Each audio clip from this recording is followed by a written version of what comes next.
As Halloween approaches, there have been increasingly large numbers of reports of terrifying people wearing clown makeup and brandishing weapons, terrorising local communities at night. But for some, these are not just harmless pranks. Many see these as actually genuinely threatening gestures, and for professional clowns like Perth's own Connie the Clown, they may actually represent a threat to their profession. So, to get her perspective, I invited Connie herself to our offices to discuss her perspective. What got you into the clowning profession in the first place? I started years ago when first I was doing stand-up comedy and I got asked to do a couple of charity gigs to help people out, and I just kept getting more work and ended up being a clown, not a comedian.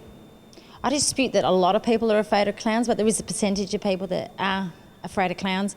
But then we did have Stephen King, and I actually liked that. We had that It, and we had the Killer Clown, I've forgotten the writer of that one, which I think they're using the image at the moment.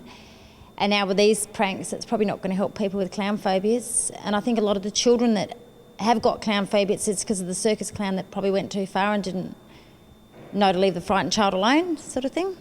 Why do you think so many people are partaking in this prank of creepy clowns?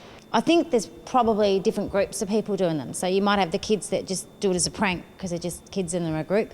But then you'll also have the deranged person that's not mentally stable, which is a bit of a worry. They're the ones that are, the kids dressing up and just having a joke, they're fine, but the ones that are actually mentally deranged who potentially could be actually evil and want to harm people, they're the ones we need to be worried about. It could make people more clown phobic. So then they probably wouldn't have a clown at the party, or prevent places from actually hiring clowns because obviously because of the clown phobia that's out there. But it depends on how bad it gets, and it might just blow over and not much will happen at all. Do you think the scary clowns are actually getting to the point where they're dangerous? I think it was someone with a machete or something, was that right? If I'm correct about that reading.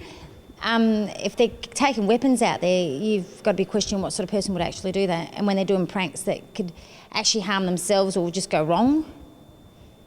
But the fact that they're taking weapons and their intent is to make people afraid, that's quite deranged. That's, that's criminal intent.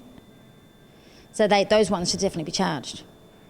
I think they're just happening randomly, so you could just be in the place that one of them happens, in which case I would just try to go away and ignore it.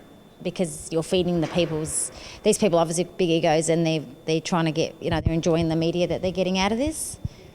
So I would keep away from them and not give them the attention they're after. What kind of work do you do as a clown? We do light magic shows, we do comedy shows, we do puppets, we do face painting, balloon animals, games, tattoos, hang out with them, stir people up, do walk-arounds. They're the main things we do. And in light of all the scary things that are happening, do you still think the world loves a clown? It's got to, come on. It'd be sad without the clown, and the clown still rules the circus, come on. So in conclusion, hopefully no more clowning around, at least in the scary sense. I'm James Burnside, and you're watching Undercurrent.